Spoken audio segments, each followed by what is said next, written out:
வடக்கு காசாவின் ஜபலியாவிலும் ஜைத்தூன் பிரதேசத்திலும் சுருண்டு விழும் சிப்பாய்களும் அதிகாரிகளும் நெட்டன்யாகுவுக்கான பதில்களை வழங்கியிருக்கக்கூடிய ஹமாஸ் தரப்பினரும் இறுதி முடிவை வெளியிட்ட இஸ்ரேலி ஆக்கிரமிப்பு போர் அமைச்சரவையும் இறுதி முடிவை உத்தியோகபூர்வமாக வெளியிடப் போகும் நெட்டன்யாகுவும் கான் யூனிஸை போன்று வடக்கு காசாவின் பைட்-ஷானூன் பிரதேசத்திலே அதிரடியாக ஒரே நேரத்தில் களமிறங்கிய 8 பலஸ்தீனிய போராளிகளும் இஸ்ரேலி ஆக்கிரமிப்பின் கிடியோன் சாரியோட்ஸ் 2.0 தாக்குதல்களும் வடக்கு காசா சிட்டியில் தோண்டப்படும் கல்லறைகளும் அமெரிக்காவின் ஜங்கசர் கொரிடோர் பாதைக்கு மிகப்பெரிய சவாலாக மாறியிருக்கக்கூடிய ஈரானின் அதிரடியான தரமான முடிவுகள் லெபனான் மீதான இஸ்ரேலி ஆக்கிரமிப்பின் தாக்குதல்களும் ஹிஸ்புல்லா இராணுவத்தினுடைய ஆயுத கிடங்குகள் மற்றும் சுரங்கப்பாதைகள் தொடர்பான தகவல்களை இஸ்ரேலி ஆக்கிரமிப்புக்கு வழங்கும் லெபனானிய அரசாங்கமும் ஐநாவின் அமைதி படைகளும்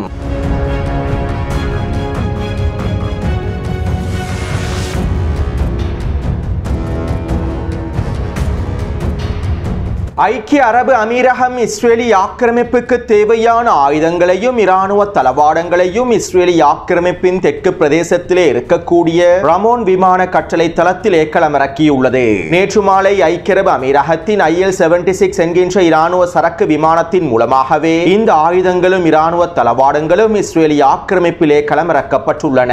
அபுதாபியின் அல் ரீஃப் விமான கட்டளை தளத்திலிருந்து புறப்பட்ட இராணுவ சரக்கு விமானம் இஸ்ரேலி ஆக்கிரமிப்பின் தெற்கு பிரதேசத்திலே இருக்கக்கூடிய ரமோன் விமான கட்டளை தளத்திலே ஆயுதங்களை களமிறக்கி இருப்பதற்கான ஆதாரங்களும் வெளிப்படுத்தப்பட்டுள்ளன.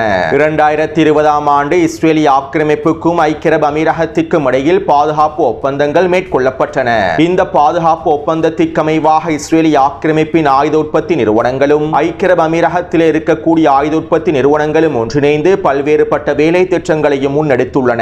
இதற்கமைவாகவே ஐக்கிய அரபு அமீரகம் தற்போது இஸ்ரேலி ஆக்கிரமிப்புக்கான ஆயுதங்களையும் இராணுவ தளவாடங்களையும் வழங்கி இருப்பதாகவும் தெரிவிக்கப்படுகின்றது. அடுத்து நேற்று மாலை லெபனானினுடைய டயர் பிரதேசத்திலே லெபனானினுடைய அரச இராணுவமும் ஐநாவின் அமைதி படைகளும் ஒன்றிணைந்து 50 மீட்டர் நீளமான ஹிஸ்புல்லாவினுடைய சுரங்கப்பாதை ஒன்றை கண்டுபிடித்துள்ளார்கள். மேலும் குறித்த சுரங்கப்பாதையில் ஆயுதங்கள் இருப்பதனையும் உறுதி செய்துள்ளார்கள். அத்தோடு நேற்றிரவே இஸ்ரேலி ஆக்கிரமிப்பு இராணுவம் குறித்த சுரங்கப்பாதையை இலக்கு வைத்து வான்வழி தாக்குதல்களை மேற்கொண்டிருந்தது. மேலும் தெற்கு லெபனானினுடைய 6 புள்ளிகளை இலக்கு வைத்தும் இஸ்ரேலி ஆக்கிரமிப்பு வான்வழி தாக்குதல்களை மேற்கொண்டிருந்தது. குறித்த பிரதேசத்திலே இருக்கக்கூடிய ஹிஸ்புல்லா இராணுவத்தின் சுரங்கப்பாதைகளை இலக்கு வைத்தும் ஆயுத கிடங்குகளை இலக்கு வைத்துமே நாங்கள் இந்த தாக்குதல்களை மேற்கொண்டுள்ளோம் என இஸ்ரேலி ஆக்கிரமிப்பு இராணுவம் அறிவித்துள்ளது. அதாவது ஹிஸ்புல்லா இராணுவத்தினுடைய சுரங்கப்பாதைகள் தொடர்பான தகவல்களையும் ஆயுத கிடங்குகள் தொடர்பான தகவல்களையும் லெபனானினுடைய அரச இராணுவமும் ஐநாவினுடைய அமைதி படைகளும் இஸ்ரேலி ஆக்கிரமிப்பு இராணுவத்திற்கு வழங்கியுள்ளது. இதனாலேயே குறித்த பிரதேசத்தில் சுரங்கப்பாதை ஒன்று கண்டுபிடிக்கப்பட்டு சில மணி நேரங்களிலேயே இஸ்ரேலி ஆக்கிரமிப்பு குறித்த சுரங்கப்பாதையை இலக்கு வைத்தும் ஆயுத கிடங்குகளை இலக்கு வைத்தும் தாக்குதல்களை மேற்கொண்டுள்ளது. அடுத்து வருகின்ற செப்டம்பர் மாதத்தினுடைய முதல் வாரங்களிலேயே ஹிஸ்புல்லா இராணுவத்தினுடைய ஆயுதங்களை கைப்பற்றுவதற்கான இராணுவ நடவடிக்கைகள் ஆரம்பிக்கப்படும் என லெபனானினுடைய வெளியுறவுத்துறை அமைச்சகம் செய்திகளை வெளியிட்டுள்ளது. மேலும் நேற்று மாலை தெற்கு லெபனான் பிரதேசத்தில் 3 பலஸ்தீனிய போராளிகளை லெபனானினுடைய அரச இராணுவம் கைது செய்து இருப்பதாகவும் தெரிவிக்கப்படுகின்றது. தெற்கு லெபனான் பிரதேசத்திலே பலஸ்தீனிய போராளிகள் ஆயுத பரிமாற்றத்தை மேற்கொண்டிருக்கக்கூடிய சந்தர்ப்பத்திலேயே இவர்களை லெபனான் அரச இராணுவம் கைது செய்திருப்பதாகவும் தெரிவிக்கப்படுகின்றது. அடுத்து ஈரானிய ஜனாதிபதி அர்மேனியாவுக்கு விஜயம் செய்து மிக முக்கியமான கலந்துரையாடல்களை மேற்கொண்டிருந்தார். மேலும் இதன்போது ஈரானுக்கும் அர்மேனியாவுக்கும் இடையிலே சில மூலோபாய ஒப்பந்தங்களும் கைச்சாத்திடப்பட்டுள்ளன. அதிலே மிக முக்கியமாக ஈரானுக்கும் அர்மேனியாவுக்கும் இடைப்பட்ட எல்லை பிரதேசத்திலே அமெரிக்கா மற்றும் துருக்கியினால் அமைக்கப்பட்டிருக்கக்கூடிய ஜங்கசர் கொரிடோர் பாதையை பலவீனப்படுத்தும் வகையில் சில மூலோபாய திட்டங்கள் மேற்கொள்ளப்பட்டுள்ளன. அதாவது ஜங்கசர் கொரிடோர் பாதையை ஊடறுத்து செல்லும் வகையில் பாரசீக வளைகுடா கருங்கடல் கொரிடோர் பாதையை அமைப்பதற்கான ஒப்பந்தங்களை ஈரான் முடித்துள்ளது.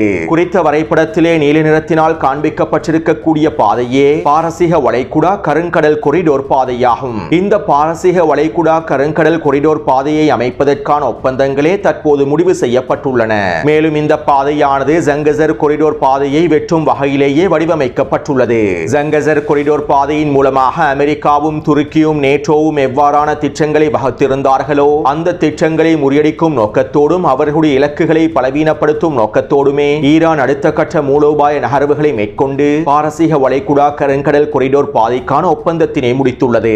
ஈரான் மீது விதிக்கப்பட்டிருக்கக்கூடிய பொருளாதார தடைகளை மீறி வர்த்தகத்தை மேற்கொள்ளும் நோக்கத்தோடு இந்த பாதையானது வடிவமைக்கப்பட்டுள்ளது. மேலும் ஜங்கசர் கொரிடோர் பாதையில் அமெரிக்க துருப்புக்கள் களமிறக்கப்பட்டால் ஈரான் பாரசீக வளைகுடா கருங்கடல் கொரிடோர் பாதையில் ஈரானிய துருப்புக்களை களமிறக்கும். அது மட்டுமல்லாமல் ஜங்கசர் கொரிடோர் ஒப்பந்தம் மேற்கொள்ளப்பட்டாலும் குறித்த ஜங்கசர் பாதையிலே அமெரிக்க துருப்புக்களை களமிறக்குவதற்கு நாங்கள் ஒருபொழுதும் அனுமதிக்கப் போவதில்லை என அர்மேனியாவினுடைய பிரதமர் ஈரானிய ஜனாதிபதிக்கு உறுதியளித்திருப்பதாகவும் தெரிவிக்கப்படுகின்றது.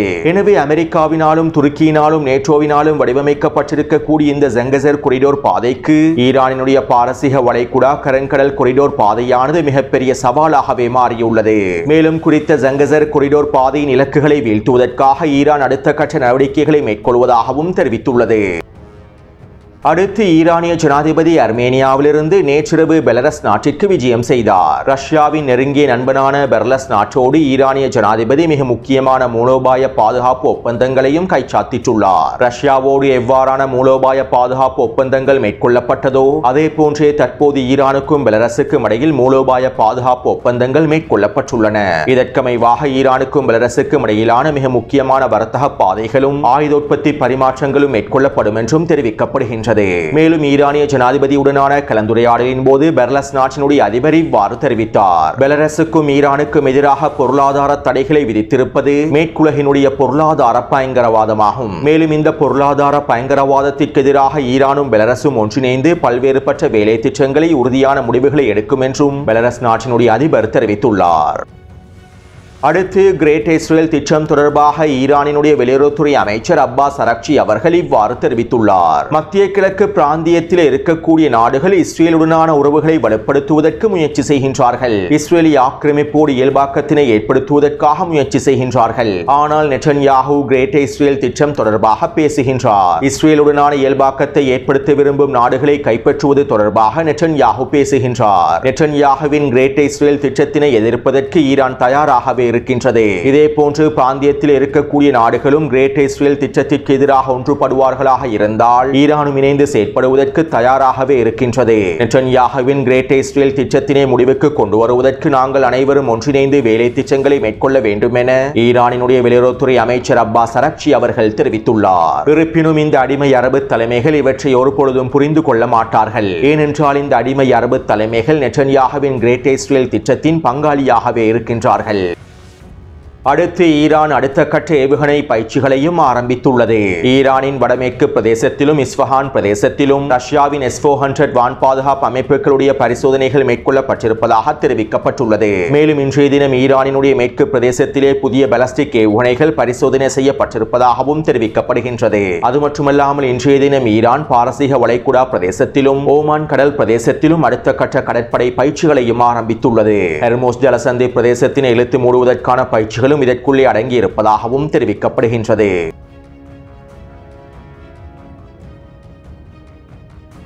நேற்றிரவு இஸ்ரேலிய ஆக்கிரமிப்பு போர் அமைச்சரவையில் மத்தியஸ்தர்களினால் முன்வைக்கப்பட்டு ஹமாஸ் தரப்பினர் சம்மதத்தினை வழங்கிய ஒப்பந்தம் தொடர்பான விவாதங்கள் ஆரம்பிக்கப்பட்டன.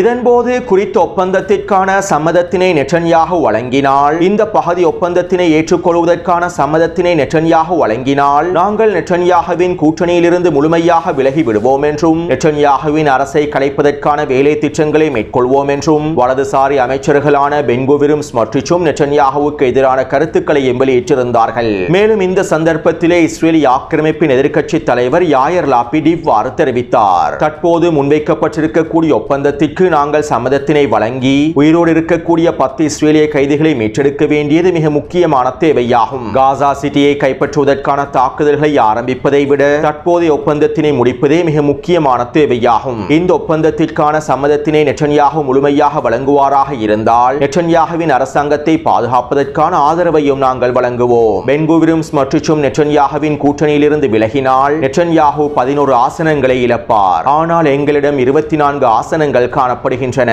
மேலும் நெட்டன்யாகு இந்த ஒப்பந்தத்திற்கான சம்மதத்தினை வழங்கினால் நெட்டன்யாகுவின் கூட்டமைப்பை பாதுகாப்பதற்காக நாங்கள் எங்களுடைய ஆசனங்களையும் வழங்குவதற்கு தயாராகவே இருக்கின்றோம். எங்களுக்கு தற்போது இஸ்ரேலிய பணைய கைதிகளை மீட்டெடுக்க வேண்டும் என்பதே முன்னுரிமையானதாகும். இதனால் நெட்டன்யாகு இந்த ஒப்பந்தத்திற்கான சம்மதத்தினை வழங்க வேண்டும் என போர் அமைச்சரவை கூட்டத்திலே இஸ்ரேலிய ஆக்கிரமிப்பின் எதிர்க்கட்சி தலைவர் யாயர் லாபிட் தெரிவித்துள்ளார். அதே நேரம் நெட்டன்யாகுவின் கூட்டணியிலே இருக்கக்கூடிய அதிகளவான அமைச்சர்களும் பாராளுமன்ற உறுப்பினர்களும் குறித்த ஒப்பந்தத்திற்கான சம்மதத்தினை வழங்கக்கூடாது என்றும் கிடியோன் சாரியோட்ஸ் 2.0 தாக்குதல்களை மேற்கொண்டு ஹமாஸை முழுமையாக அழிப்பதே சிறந்த முடிவாக அமைந்திருக்கும் என தங்களுடைய விவாதங்களையும் முன்வைத்திருந்தார்கள். ஆரம்பத்திலே ஹமாஸ் ஒரு பகுதி ஒப்பந்தத்திற்கு சம்மதிக்கவில்லை. 60 நாட்களுக்கு யுத்த நிறுத்தத்தினை ஏற்படுத்தக்கூடிய ஒரு தற்காலிக யுத்த நிறுத்த ஒப்பந்தத்திற்கு ஹமாஸ் சம்மதிக்கவில்லை. நாங்கள் வடக்கு காசாவை கைப்பற்றுவோம், வடக்கு காசாவில் இருக்க ஹமாஸின் முக்கிய பிரதேசமான காசா சிட்டியை கைப்பற்றுவோம் என இராணுவ நடவடிக்கைகளை ஆரம்பித்ததற்கு பின்பே ஹமாஸ் இந்த பகுதி ஒப்பந்தத்திற்கு தற்காலிக யுத்த நிறுத்த ஒப்பந்தத்திற்கு சம்மதித்தது. காசா சிட்டியை நாங்கள் முழுமையாக கைப்பற்றி விடுவோமோ என்கின்ற பயம் ஹமாஸை சூழ்ந்து கொண்டுள்ளது. இதனால் தான் தற்போது பகுதி ஒப்பந்தத்திற்கு ஹமாஸ் சம்மதத்தினை வழங்கியுள்ளது. நாங்கள் தற்போது இந்த சந்தர்ப்பத்தினை சரியாக பயன்படுத்திக் கொள்ள வேண்டும். ஹமாஸினுடைய இந்த பலவீனத்தை நாங்கள் எங்களுக்கு சாதகமாக பயன்படுத்திக் கொள்ள வேண்டும். நாங்கள் காசா சிட்டியை கைப்பற்றுவதற்கான வீரியமான தாக்குதல்களை ஆரம்பிக்க வேண்டும். காசா சிட்டியை கைப்பற்றுவதற்கான தாக்குதல்கள் மேற்கொள்ளப்படும் சந்தர்ப்பத்தில் போரானது உச்சக்கட்டத்தை நோக்கி நகர்ந்து கொண்டிருக்கக்கூடிய சந்தர்ப்பத்திலே ஹமாஸை நிராயுதபாணியாக்குவதற்கான ஒப்பந்தங்களை நாங்கள் முன்வைக்க வேண்டும். காசா சிட்டியை முழுமையாக கைப்பற்றி ஹமாஸுக்கு உச்சழுத்தத்தினை வழங்கி ஹமாஸை நிராயுதபாணியாக்கக்கூடிய ஒப்பந்தத்தினை மேற்கொண்டு எங்களுடைய அனைத்து இஸ்ரேலிய பணைய கைதிகளையும் முழுமையாக மீட்டெடுப்பதே தற்போது இருக்கக்கூடிய மிக முக்கியமான சிறந்த வாய்ப்பாகவும் இருக்கும் என நெட்டன்யாகுவின் கூட்டணியில் இருக்கக்கூடிய வலதுசாரி அமைச்சர்கள் தங்களுடைய கருத்துக்களை வெளியிட்டுள்ளார்கள். மேலும் போர் அமைச்சரவையில் முன்வைக்கப்பட்டிருக்கக்கூடிய இந்த தகவல்களை இஸ்ரேலிய ஆக்கிரமிப்பின் வல்லா ஊடகம் வெளியிட்டுள்ளது. அடுத்து இந்த போர் அமைச்சரவை விவாதங்களை தொடர்ந்து இஸ்ரேலிய ஆக்கிரமிப்பின் போர் அமைச்சரவை அதனுடைய இறுதி முடிவுகளை வெளியிட்டது. மத்தியஸ்தர்களினால் முன்வைக்கப்பட்டிருக்கக்கூடிய 60 நாள் யுத்த நிறுத்த ஒப்பந்தத்திற்கு ஹமாஸ் தன்னுடைய சம்மதத்தினை வழங்கியுள்ளது. இவ்வாறு ஹமாஸ் ஒப்புக்கொண்டிருக்கக்கூடிய இந்த ஒப்பந்தத்திற்கான பதில்களை நாங்கள் வழங்க தேவையில்லை. இந்த ஒப்பந்தத்திற்கான சம்மதத்தினை நாங்கள் வழங்குகின்றோம் என்றோ அல்லது இந்த ஒப்பந்தத்தினை நாங்கள் நிராகரிக்கின்றோம் என்றோ எந்த விதமான பதில்களையும் நாங்கள் வழங்க தேவையில்லை. மத்தியஸ்தர்களினால் முன்வைக்கப்பட்டிருக்கக்கூடிய இந்த ஒப்பந்த பதில்களை வழங்கப் போவதில்லை என்றே நாங்கள் முடிவு செய்துள்ளோம். காசா சிட்டி பிரதேசத்தை முழுமையாக கைப்பற்றி ஹமாஸுக்கு உச்சழுத்தங்களை வழங்கி ஹமாஸை நிராயுதபாணியாக்கக்கூடிய ஒப்பந்தங்களை மேற்கொண்டு காசாவின் நிர்வாகத்திலே ஹமாஸை முடிவுக்கு கொண்டு வந்து எங்களுடைய அனைத்து பணைய கைதிகளையும் முழுமையாக மீட்டெடுப்பதையே விரும்புகின்றார்கள். எனவே இதற்கமைவாக நாங்கள் அடுத்த கட்ட வேலை திட்டங்களை மேற்கொள்வதற்கான முடிவுகளையே எடுத்துள்ளோம் என இஸ்ரேலிய ஆக்கிரமிப்பின் போர் அமைச்சரவையானது அதனுடைய இறுதி முடிவை அறிவித்துள்ளது. அதாவது ஹமாஸ் இந்த பகுதி ஒப்பந்தத்திற்கு சம்மதத்தினை வழங்கியிருப்பது ஹமாஸினுடைய ஒரு மிகப்பெரிய பலவீனம் என கருதி தோல்வியடைந்த கிடியோன் சாரியோட்ஸ் தாக்குதல்களின் 2ஆம் கட்டத்தினை ஆரம்பிக்க போவதாக இஸ்ரேலிய ஆக்கிரமிப்பு போர் அமைச்சரவை முடிவெடுத்துள்ளது. மேலும் இன்றிரவு நடைபெறக்கூடிய விசேட போர் அமைச்சரவை கூட்டத்தில் நெட்டன்யாகு அவருடைய இறுதி முடிவுகளை வெளியிடுவார் என்றும் இஸ்ரேலிய ஆக்கிரமிப்பு ஊடகங்கள் தெரிவித்துள்ளன. உண்மையில் பகுதி ஒப்பந்தத்திற்கான சம்மதத்தினை ஹமாஸ் தரப்பினர் வழங்கியிருப்பதனை ஹமாஸினுடைய பலவீனமாக இஸ்ரேலிய ஆக்கிரமிப்பு கருதியிருப்பது இஸ்ரேலிய ஆக்கிரமிப்பின் மிகப்பெரிய முட்டாள்தனமாகும். வடக்கு காசாவிலே கிடியோன் சாரியோட்ஸ் தாக்குதல்கள் தோல்வியடைந்திருக்கக்கூடிய நிலைமையில் கிடியோன் சாரியோட்ஸ் தாக்குதல்களுடைய 2ஆம் கட்டத்தினை ஆரம்பிப்பதற்கான முடிவுகளை இஸ்ரேலிய ஆக்கிரமிப்பின் போர் அமைச்சரவை வெளியிட்டிருப்பது இஸ்ரேலிய ஆக்கிரமிப்பு ஹமாஸின் பொறியில் சிக்கிக் கொண்டுள்ளது என்பதனையே உறுதிப்படுத்தியுள்ளது. அடுத்து இஸ்ரேலிய ஆக்கிரமிப்பு போர் அமைச்சரவையினுடைய முடிவை தொடர்ந்து நேற்றிரவு ஹமாஸ் தரப்பினரும் அறிக்கையொன்றை வெளியிட்டிருந்தார்கள். கிடியோன் சாரியோட்ஸினுடைய 2ஆம் கட்ட தாக்குதல்களை ஆரம்பிக்க போவதாக போர் குற்றவாளி நெட்டன்யாகு அறிவிக்கப் போகின்றார். 22 மாதங்களாக பலஸ்தீனிய மக்களை இனப்படுகொலை செய்து வரக்கூடிய ஆக்கிரமிப்பு வடக்கு காசாவிலே எஞ்சிருக்கக்கூடிய பலஸ்தீனிய மக்களையும் இனப்படுகொலை செய்வதற்காகவே இந்த தாக்குதல்களை மேற்கொள்ளப் போகின்றது. மேலும் ஆக்கிரமிப்பு எதிரியின் இந்த முடிவானது 22 மாதங்களாக நடைபெற்று வரக்கூடிய பேச்சுவார்த்தை பேச்சுவார்த்தைகளை புறக்கணிக்கக்கூடிய முடிவாகும். நெட்டன்யாஹு மத்தியஸ்தர்களினால் முன்வைக்கப்பட்டிருக்கக்கூடிய ஒப்பந்தத்திற்கான பதிலை வழங்க தவறியதும் இதற்கான சம்மதத்தினை வழங்க தவறியதும் ஒரு ஒப்பந்தத்தினை முடிப்பதற்கு நெட்டன்யாஹு தடையாக இருப்பதனை உறுதிப்படுத்தியுள்ளது. மேலும் இஸ்ரேலிய பணைய கைதிகளை மீட்டெடுப்பதற்கான எந்தவிதமான அக்கறையும் நெட்டன்யாஹுவுக்கு இல்லை என்பதும் உறுதி செய்யப்பட்டுள்ளது. அத்தோடு ஆக்கிரமிப்பு எதிரி ஆரம்பிக்க போகும் கிடியோன் சரியோட்ஸினுடைய இரண்டாம் கட்ட தாக்குதல்கள் முதலாம் கட்டத்தை போன்று மிகப்பெரிய தோல்வியையே சந்திக்க போகின்றது. நாங்கள் இந்த ஒப்பந்தத்திற்கான சம்மதத்தினை வழங்கியிருப்பது எங்களுடைய பலவீனம் அல்ல. நீங்கள் இதனை யுத்த களத்திலே உணர்ந்து கொள்வீர்கள். உங்களுடைய முந்தைய நடவடிக்கைகள் தோல்வி அடைந்ததை போன்றே தற்போது நீங்கள் ஆரம்பிக்க போகும் அனைத்து நடவடிக்கைகளும் மிகப்பெரிய தோல்வியை சந்திக்கும். நீங்கள் காசாவிலே நிர்ணயித்திருக்கக்கூடிய எந்த ஒரு வெற்றி இலக்குகளையும் அடைந்து கொள்ளப் போவதில்லை. ஏனென்றால் காசாவானது ஆக்கிரமிப்பு படைகளுக்கு சுற்றுலா தலமாக இருக்காது. காசா எப்போதும் ஆக்கிரமிப்பு படைகளுக்கு வலிமிகுந்த வேதனையையே வழங்கும். மேலும் களத்திலே எங்களுடைய போராளிகள் உறுதியாகவும் வீரியத்துடனும் இருக்கின்றார்கள். எங்களுடைய பலஸ்தீனிய மக்களின் உரிமைகளை மீட்டெடுப்பதற்கு எங்களுடைய பலஸ்தீனிய போராளிகள் தயாராகவே இருக்கின்றார்கள் என ஹமாஸ் தரப்பினர் குறித்த அறிக்கையில் தெரிவித்துள்ளார்கள். எனவே இன்றிரவு நடைபெற போகும் விசேட போரமைச்சரவை கூட்டத்தில் நெட்டன்யாஹு அவருடைய இறுதி முடிவுகளை அறிவிப்பார். இதைத் தொடர்ந்து இஸ்ரேலிய ஆக்கிரமிப்பு கிடியோன் சரியோட்ஸ் தாக்குதல்களுடைய இரண்டாம் கட்டத்தினை ஆரம்பிக்கும். மேலும் கிடியோன் சரியோட்ஸ் தாக்குதல்களுடைய இரண்டாம் கட்டத்தினை குழி தோண்டி புதைப்பதற்கு வடக்கு காசாவில் இருக்கக்கூடிய பலஸ்தீனிய போராளிகள் கல்லறைகளையும் தோண்டிக் கொண்டிருக்கின்றார்கள். இஸ்ரேலிய ஆக்கிரமிப்பு ராணுவத்திற்கு அடுத்த மிகப்பெரிய பேரழிவை வழங்குவதற்கு காசா சிட்டியிலே இருக்கக்கூடிய பலஸ்தீனிய போராளிகள் காத்துக் கொண்டிருக்கின்றார்கள்.